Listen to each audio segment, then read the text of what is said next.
Hi kids, I'm Miss Nancy. I do Once Upon a Truth Sunday School. I do it for kids and anybody that doesn't know the Bible well. You will learn, I promise. I've had this burden for a long time. I've taught for 30 years, so I feel like I'm qualified. If you parents want to take it serious, I would suggest getting a pen and a paper. Today's is going to be a little bit longer because I'm going to tell you what I'm about. If you keep a score, it's like making them accountable. Because if they have to go to school and learn and retain that knowledge, my heart's desire is for them to attain knowledge about the Lord and His Word. Everything I do is going to be from the King James Bible. Some of it will be word for word.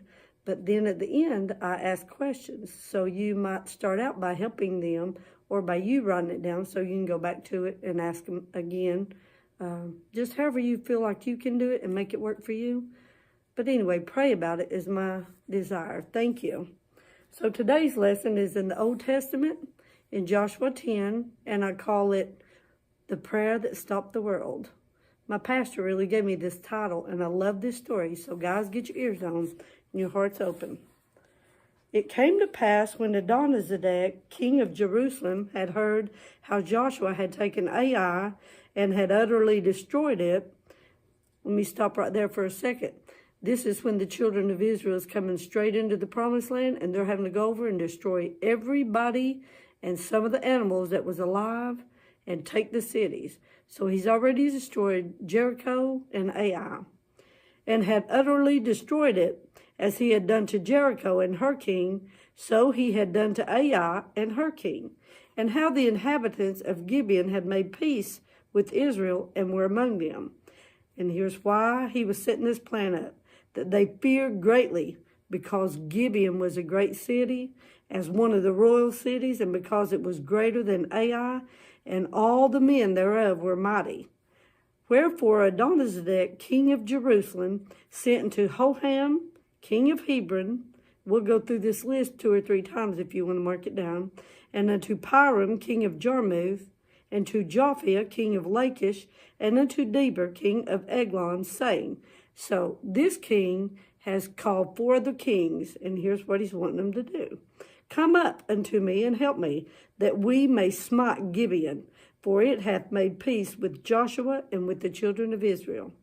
Therefore the 5 kings of the Amorites, which is the king of Jerusalem, the king of Hebron, the king of Jarmuth, the king of Lachish, and the king of Eglon, gathered themselves together and went up, they and all their host, and encamped before Gibeon, and made war against them. And the men of Gibeon sent unto Joshua to the camp to Gilgal, saying, slack not thy hand from thy servants.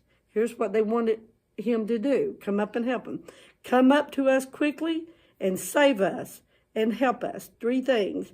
For all the kings of the Amorites that dwell in the mountains are gathered together against us. That's a big cause. I believe I'd be calling for help too from God's man.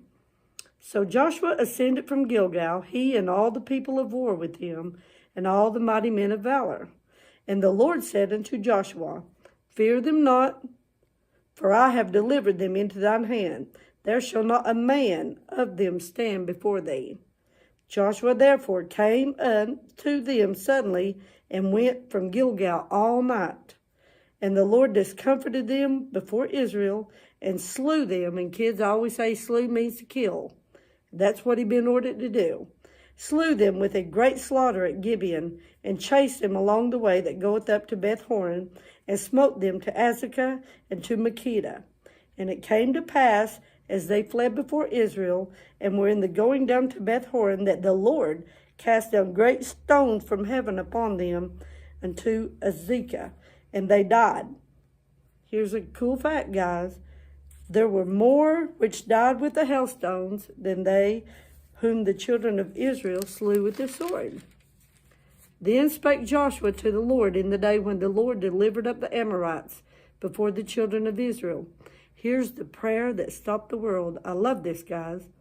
And he said in the sight of Israel, sun, stand thou still upon Gibeon, and thou moon in the valley of Ajalon. And the sun stood still, and the moon stayed, and here's why. until the people had avenged themselves upon their enemies. So the sun stood still in the midst of heaven and hasted not to go down about a whole day. And listen, this, guys, you're going to love it. And there was no day like that before or after it, that the Lord hearkened unto a man, to the voice of a man. For the Lord fought for Israel. And Joshua returned, and all Israel with him, unto the camp of Gilgal. But these 5 kings fled and are found in the cave of Megiddo. And Joshua said, Roll great stones upon the mouth of the cave, and set men by it for to keep them. And stay ye not, but pursue after your enemies, and smite the hindmost of them. Suffer them not to enter into their cities. Here's why. For the Lord your God hath delivered them into your hand. And it came to pass, when Joshua and the children of Israel had made an end of slaying them with a very great slaughter, till they were consumed, that the rest which remained of them entered into the fenced cities. And all the people returned to the camp to Joshua at Makkedah in peace. None moved his tongue against any of the children of Israel. I don't guess I would either if I'd been in that situation. Then said Joshua, Open the mouth of the cave, and bring out those 5 kings unto me out of the cave. And they did so.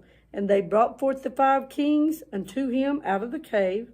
The king of Jerusalem, here goes the list again, the king of Hebron, the king of Jarmuth, the king of Lachish, and the king of Eglon, 5 kings. And it came to pass, when they brought out those kings unto Joshua, that Joshua called for all the men of Israel, and said unto the captains of the men of war which went with him, Come near, put your feet upon the necks of these kings. And they came and put their feet upon the necks of them.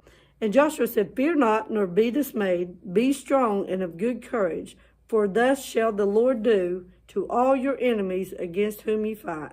And afterward Joshua smote them, and slew them, and hanged them on 5 trees. And they were hanging upon the trees until the evening. And it came to pass at the time of the going down of the sun, that Joshua commanded, and they took them down off the trees, and cast them into the cave wherein they had been hid, and laid great stones in the cave's mouth, which remain until this very day. And then Joshua and the children of Israel went from city to city after that, destroying everything that was there alive, because God had commanded him to. So Joshua, being obedient, he did what the Lord wanted him to. So now we're going to go on to the questions and answers. Who was the first king named of Jericho? Adonizedek. And what had he heard of Joshua? He had heard how he had destroyed Jericho and Ai, and how the Gibeonites had made friends with the Israelites so they could survive. And why did they fear greatly? Because Gibeon, the one they wanted to take down, was a huge city, like a royal city, and all of their men were very mighty men. So what was the plan that he came up with, Adonizedek? He said, I'm going to get me some help. So he sent for 4 other kings. And what did he want them to do? He wanted them to join him and help him fight against Gibeon, didn't he? So what did the 5 kings do? They went up and encamped around Gibeon, didn't they? And then what did they do? They made war.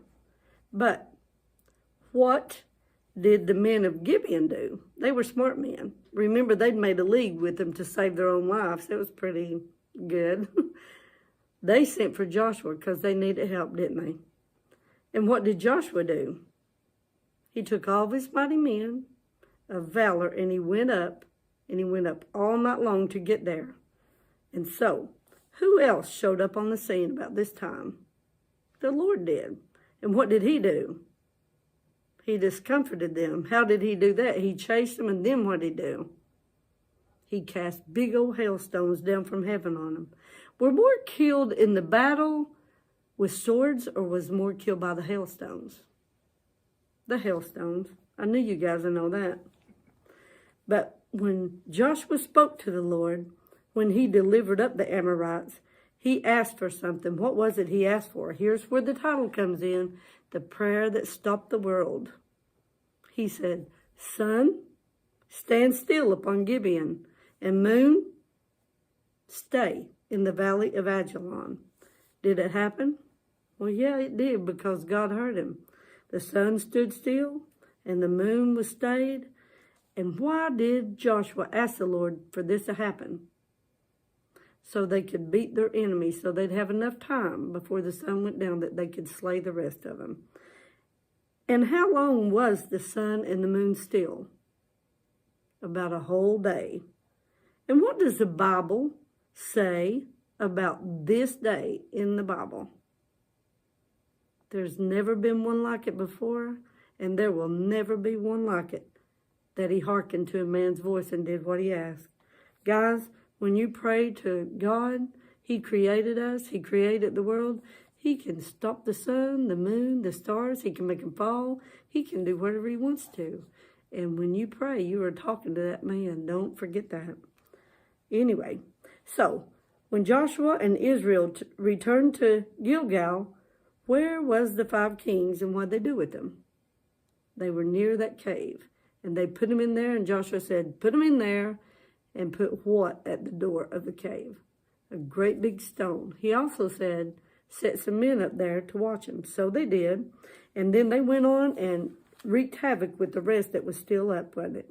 So when Joshua got to the cave and he told the men, bring him out, what else did he do? He told these guys, he said, put your foot on their necks. And so they did. And then he said, this is how it's going to be with all your enemies, because God is on our side. And then what did he do? Joshua smote, which means hit, and slew these guys, and he put them back in the cave where they'd been hiding when they found them. And there they remain to this day. But what happened after all this?